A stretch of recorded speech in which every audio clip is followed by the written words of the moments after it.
Hey! Bonsoir, peuple de la Terre. Je me trouve présentement dans ce lieu unique de la planète pour vous parler d'un sujet qu'on m'a souvent demandé d'aborder. Et ce sujet qui nous touche tous, c'est l'éducation. Un sujet délicat et assez important considérant que l'éducation c'est le futur, hein? Je suis pas là non plus pour juste critiquer puis parler du système d'éducation actuel, mais mon but c'est aussi d'apporter des pistes de solutions puis une réflexion par rapport à, bon, qu'est-ce qu'on fait à cette heure, on le sait tous, que l'éducation est à réformer au grand complet. Pour commencer, il y a 2 étés, quand j'étais en pleine révolte intérieure, j'ai écrit 2 petits bouts de texte qui résument assez bien ma vision de tout ça. Ça va comme suit. Mais pourquoi tu me menti tout mon primaire et secondaire? Toi tu m'as habitué à me fâcher du matin au soir pour questionner l'autorité et jamais essayer de voir au-delà des faits que tu m'as appris, t'essaies de mon imaginaire. Il faut dire que toutes les pages à la vie sont préparation. Ce que toi t'appelles apprentissage, moi j'appelle ça des restrictions qui moulent chacun de nos visages en vue de ton système de mouton. Mon cerveau subit un lavage, mais un diplôme me rend moins con. Ce que l'école nous apprend principalement dès notre plus jeune âge, c'est de faire quelque chose qu'on n'aime pas toute la journée sur l'horaire d'usine. Tu sais, on passe les 5 premières années de notre vie à apprendre à parler puis à marcher, puis après ça on passe les 15 années suivantes à apprendre à s'asseoir puis s'affarmer. À jamais questionner l'autorité, toujours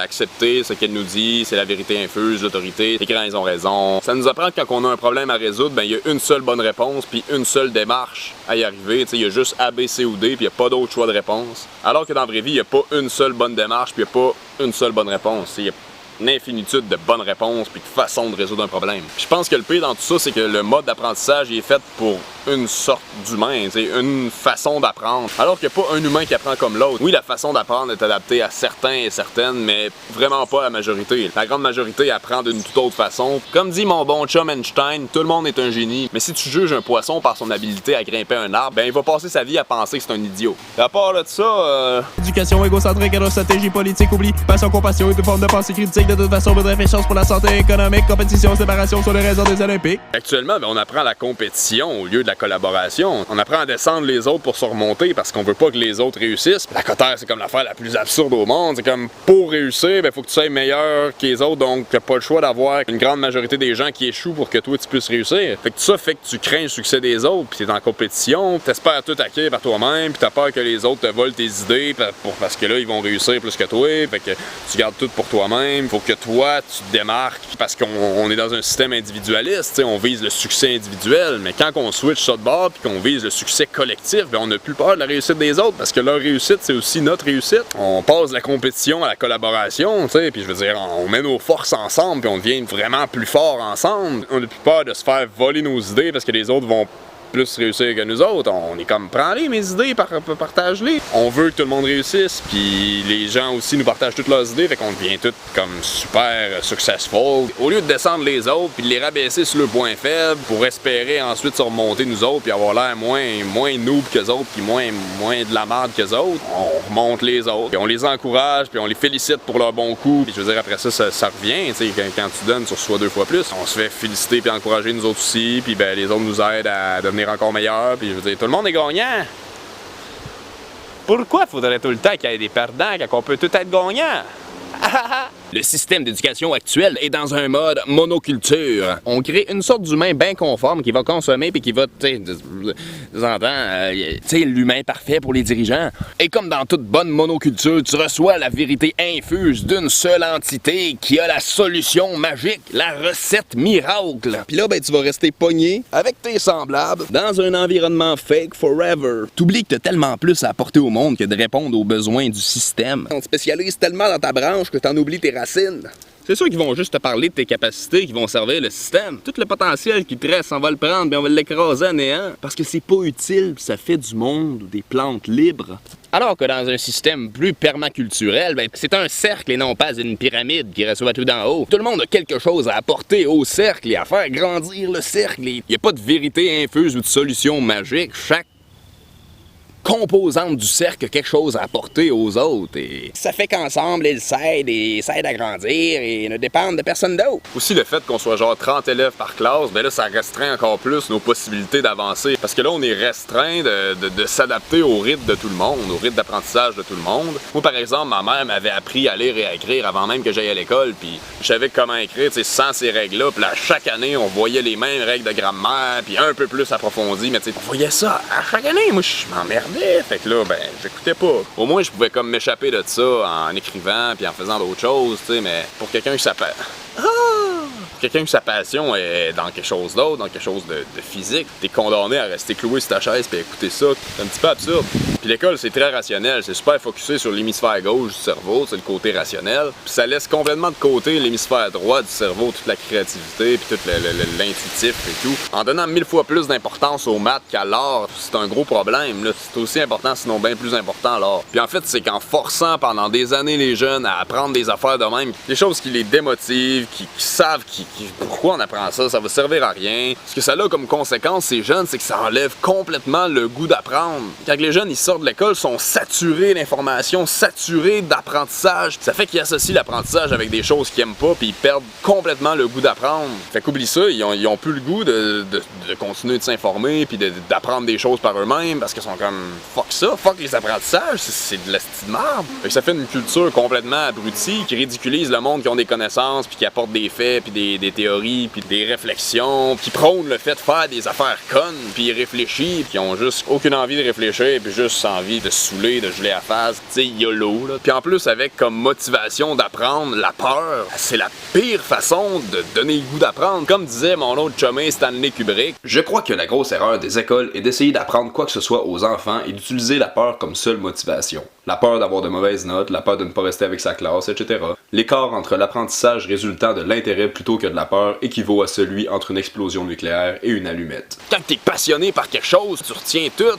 C'est la raison pourquoi que moi, personnellement, je retiens tout ce que j'apprends, puis j'ai autant de trucs dans ma tête, puis c'est parce que tout ce que j'apprends, ça me passionne, parce que je suis comme « Wow, c'est bien cool! » C'est tous des trucs que je trouve amazing, puis révolutionnaires, puis mind-blowing. Fait que là, je suis comme « Wow! » Puis là, ben, j'en mange, j'en parle aux gens que je côtoie, puis là, ben, ça reste imprégné 10 000 fois plus, parce que justement, j'en parle. C'est là jusqu'à jamais, tu sais. Puis avec les examens, ben, c'est tout le contraire. Je veux dire, le 3/4 du monde, ils font juste étudier la veille. Le lendemain de l'examen, tu viens plus de rien, là, de tout ce que tu as étudié parce que tu t'en fous, là, l'examen il est fait. Il y a une autre phrase super intéressante qui dit si les élèves trichent, ben, c'est parce que le système d'éducation met plus en avant le fait de réussir que le fait d'apprendre. C'est totalement vrai, là. On s'en fout que tu l'apprennes puis que tu comprennes comme il faut la matière, c'est juste tant que tu retiens les mots. On t'apprend que la réussite, ben, c'est retenir des faits, juste répéter des faits sans nécessairement les comprendre. Ça n'a pas de bon sens. Puis un autre de mes super bons chums, Benjamin Franklin, qui dit dis-moi-le et je vais oublier, enseigne-moi-le et je vais peut-être m'en rappeler, implique-moi et je vais apprendre. La meilleure façon d'apprendre, c'est de s'impliquer puis de faire des choses dans le concret, tu sais. Mais non, on fait juste comme nous shooter de la théorie à la journée longue. On retient tout, tu sais, alors qu'on sait bien que le 3/4 du monde, ils ont un déficit d'attention. Qu'on dit, ben non, c'est pas un déficit d'attention, c'est juste que c'est des jeunes, c'est des enfants. Ils ont besoin de courir, puis d'aller dehors, puis de jouer, puis de faire des choses, puis de bouger. Mais là, on te force à t'asseoir dans une classe pendant 8 heures, puis sans parler, puis si tu parles, on te punit, puis on t'envoie chez le directeur. On nous force à mettre notre côté enfant, puis notre feu intérieur de côté. Puis oui, il y a des bonnes choses dans l'école, tu sais, je veux dire, tu peux apprendre super beaucoup d'affaires en allant au cégep puis à l'université. Ça peut être super bon, mais en même temps, c'est de prendre le nécessaire, de laisser le futile de côté. L'université, oui, va te montrer comment approfondir un domaine ou des connaissances poussées dans quelque chose, mais elle va quand même juste te montrer comment que le système veut que tu l'apprennes, puis pas autrement. Puis c'est comme ça, c'est le même que ça marche. Comme en médecine, on te montre juste les pilules, juste la façon de la médecine moderne, puis on t'apprend aucunement les médecines traditionnelles, puis t'as comme un gros 3 heures max sur l'alimentation pendant tout ton bac, alors que l'alimentation, c'est comme la base de la santé, là. Puis je mets aucunement le blâme ces professeurs, ils font de leur possible, puis je veux dire, sont pognés dans ce système-là, sont pognés avec un plan de cours, puis sont obligés d'apprendre comment que l'école veut qu'ils apprennent aux jeunes. Mais il y a plein de profs qui font vraiment de leur possible, qui se trouvent d'autres temps pour montrer d'autres affaires, qui essayent d'apprendre aux jeunes à développer leur esprit critique. Shout-out à ces profs-là. Il y a des profs qui font une super bonne job, mais c'est toute la charge énorme de trucs qu'ils doivent apprendre aux jeunes, puis le ministère, c'est le système d'éducation en tant que tel le problème, c'est pas les profs. Puis surtout, ben, il y a une tonne de choses qui seraient super utiles qu'on nous apprenne, puis que, bien sûr, on nous apprend pas. Mais en même temps, c'est normal, parce que c'est ça le but du système d'éducation, qui a été formé par nos gouvernements, qui, on sait de plus en plus, veulent pas nécessairement qu'on soit libre, veulent qu'on dépende d'eux en certaines parties, puis des grosses multinationales pour vivre, puis pour subvenir à nos besoins. Traitez-moi pas de théoricien du complot, là, je veux dire, c'est ça le but des gouvernements coloniaux partout. Je veux dire, c'est pas pour rien qu'ils ont foutu les Autochtones dans les réserves, puis qu'ils ont tout tué leur culture, ben c'est parce que, justement, ils étaient libres, puis ils dépendaient pas d'eux autres pantoute. Il est temps de se rendre compte qu'il y a une certaine minorité dans le monde qui a beaucoup de pouvoir puis de contrôle sur les autres, puis qui veut la garder, puis la préserver, puis la continuer, puis pour restreindre nos libertés, puis nous garder esclaves, pour pas qu'on soit libre, qu'on soit juste spécialisé dans un seul domaine. Tu sais, on nous apprend pas à jardiner, puis on nous apprend pas à cuisiner, construire une maison, à reconnaître les plantes, les arbres, puis on nous apprend pas nos droits fondamentaux. Plein d'affaires comme super importantes. Mais par contre, on nous apprend à disséquer une grenouille. Un autre de mes grands chums, Isaac Newton, maudit que j'en ai des chummés, qui disait « L'auto-éducation est, je crois sincèrement, la seule forme d'éducation qui soit. » Moi, personnellement, j'ai lâché le cégep là, 1 an et demi. J'étais dans une technique de production, post-production télévisuelle, puis c'était vraiment la première fois de ma vie que j'étais obligé d'étudier comme tout le temps. Parce que c'était comme des grosses machines, puis t'avais pas le choix d'aller te pratiquer tout le temps. J'avais plus aucun temps pour faire mes choses on the side. L'école m'empêchait de faire ce que mon cœur voulait faire, de créer j'écrivais des articles. Je voulais faire des projets vidéo puis plein d'affaires. Là, ben, la prof, elle nous expliquait qu'on allait de nouveau apprendre plein d'affaires. Encore une session encore plus rough que l'autre d'avant. Fait que là, j'étais comme, aïe, je vais faire un burn-out. Puis j'avais juste envie de faire mes affaires. Fait que j'ai tout sacré là, j'ai tout lâché. Puis c'est correct, je suis pas allé pour rien à l'école. J'ai appris ce que j'avais à apprendre, puis j'ai lâché. Puis c'est drôle à dire, mais j'ai jamais appris autant que depuis le jour où j'ai lâché l'école. Dans ce qu'on appelle l'école de la vie, en me promenant partout, en allant dans des ateliers, des cercles de partage, de connaissances, puis en m'informant moi-même sur Internet, puis partout, en écoutant des documentaires, puis en parlant du monde qui ont du vécu, puis d'autres qui en ont moins, mais qui ont des connaissances pareilles. Je me prenais à me débrouiller par moi-même, puis à vivre dans le bois, puis à dire, c'est plein d'affaires. Puis c'est vraiment des connaissances comme utiles, puis qui me passionnent, puis qui me permettent peu à peu de devenir autonome. Puis je suis pas non plus en train de vous dire de lâcher l'école. Prenez le nécessaire, puis je veux dire, laissez le reste de côté. Apprenez par vous-même ce qui vous passionne. C'est ça le plus important, c'est de cultiver vos passions puis vos talents. Tout le temps cultiver ce que vous êtes depuis que vous êtes jeune, puis ce que vous rêvez de devenir, puis laissez surtout pas l'école vous décourager, puis vous mettre dans la tête qu'apprendre c'est de la merde, parce que c'est la vie, l'apprentissage. Chaque journée est un apprentissage, puis je veux dire, on apprend continuellement, tout le temps, dans nos expériences, dans nos rencontres, dans tout. Comme dit une fois de plus mon bon chum Albert Einstein, quand tu arrêtes d'apprendre, tu commences à mourir. C'est trash, mais c'est ça. Puis on est tous des enseignants puis des élèves à la fois, continuellement. C'est important de partager nos connaissances, mais aussi de rester ouvert à ce que les autres nous apprennent, puis peu importe leur âge. Un enfant a autant de choses à nous apprendre qu'un aîné. Bon, fini la critique. Qu'est-ce qu'on fait à cette heure avec ça? Personnellement, je pense que tout est parfait, puis que tout se place, puis je crois que le fait que le gouvernement coupe dans l'éducation, ben, en quelque sorte, c'est une opportunité qu'on peut saisir. T'sais, derrière chaque obstacle se cache une opportunité. Puis je pense qu'on peut profiter de ça pour justement sortir nos enfants de cet endoctrinement-là, puis leur apprendre d'autres choses. Je pense vraiment qu'il faut arrêter d'attendre que le système d'éducation devienne parfait, devienne à notre image, puis d'espérer que les professeurs puis que le gouvernement vont améliorer les choses pour nous apprendre ce qu'il faut puis pour nous rendre libres. Le changement peut pas arriver par ceux qui sont là pour que ça change pas, puis ben, je veux dire, ça s'applique autant aux politiques, au gouvernement qu'à l'école, tu sais, puis à tout ce qui est là pour que la roue continue puis pour nous garder dans l'esclavage puis tout. Justement, en considérant qu'on est tous des enseignants puis des élèves, ben, pas attendre que les enseignants apprennent ce qu'il faut aux enfants. Apprenons nous-mêmes les choses essentielles de la vie aux enfants. Si t'aimerais donc ça que ton kid se fasse montrer à jardiner, ben monte-y à jardiner, puis monte-y à cuisiner, puis c'est sûr que, comme je disais tantôt, c'est pas si facile que ça parce que on est saturé souvent à cause de l'école, mais je veux dire, justement, donne-y un break de ses devoirs, puis monte-y d'autres choses. Puis au pire, fais-en un jeu pour que ça leur donne plus le goût d'apprendre. Va te promener dans le bois avec ton jeune, parle des arbres et des plantes, pars en voyage, montre-leur à cuisiner, va visiter des communautés avec eux autres, va voir ce que le monde font de leur vie, fais rencontrer du monde inspirant à tes enfants, faire de la survie avec eux autres dans la forêt, whatever, il y a plein d'opportunités, il y a plein d'affaires qu'on peut faire. C'est sûr que vous autres aussi, vous êtes sûrement pognés, il faut que vous travaillez tout le temps pour mettre de la bouffe sur la table, puis pour envoyer vos jeunes à l'école, vous êtes saturés aussi, vous n'avez pas nécessairement de temps à mettre à faire ce genre de choses-là. D'un côté, si par exemple tu commences à jardiner avec tes jeunes, puis là ben ils t'aident, ben ça crée de l'abondance, puis après ça, ben t'as moins besoin de travailler pour gagner ta bouffe, ou ben tu construis une tiny house avec eux autres, ou une maison écologique, solaire passive, qui travaille avec les éléments alentours, puis qui garde full sa chaleur, qui chauffe au bois, qui a un rocket stove, ou au compost, tu sais, plein d'affaires qui font que la vie peut finalement te coûter moins cher, puis tu peux comme permettre de travailler peut-être à temps partiel au lieu d'à temps plein, tu sais. Je sais que c'est pas facile, là, je donne des pistes de solutions, mais je veux dire, on fait tout notre possible. C'est sûr que c'est pas tout le monde qui va être capable du jour au lendemain de faire ça, mais je veux dire, si t'es capable, tant mieux. Puis tu sais, quand on est jeune, tout le monde tripe de se faire des cabanes dans le bois, des cabanes dans les arbres, pis tout. On devrait encourager nos jeunes à faire ça, puis à ouais, go, vas-y, tu t'en vas récupérer du bois, des palettes recyclées ou n'importe quoi, puis là, ben, tu l'aides au pire, ou tu le laisses faire, tu sais, juste pour qu'il apprenne, puis qu'il s'essaye, puis qu'il se plante, puis qu'il réessaye, puis qu'il fasse de quoi d'encore mieux. Au fil de 2-3 ans, il va peut-être innover, puis faire des choses incroyables. Il peut se faire sa tiny house dans ta cour. C'est une cour, bien sûr. Je sais qu'il y a du monde en appartement qui peuvent pas, mais je veux dire, si tu peux, il a sa petite maison en arrière, puis là, ben, il peut aller vivre dans sa maison à lui, puis là, ben, il se fait son jardin, puis là, ben, il invite maman puis papa à souper. Imaginez si on fait juste encourager les jeunes à faire ce genre de choses-là, comment ils vont être libres, puis comment ils vont être magiques. Puis tu sais, il y a de plus en plus de communautés autosuffisantes qui se créent partout. Il y a des territoires à protéger, des pipelines partout qu'il faut arrêter, puis occuper les territoires. Ils le font depuis 7 ans au BC, le camp Unistoten. Ils ont commencé à vivre, à occuper dans leurs territoires ancestraux, ils s'autosuffisent.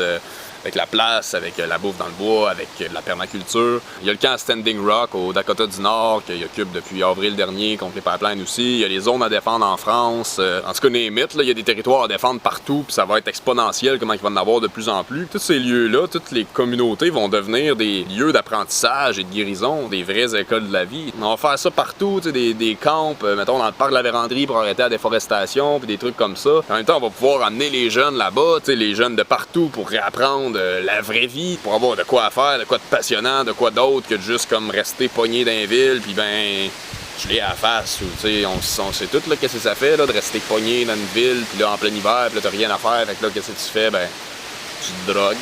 J'ai vraiment une vision de l'éducation de demain où ce que les jeunes vont juste pouvoir se promener en gang avec un professeur ou quelqu'un.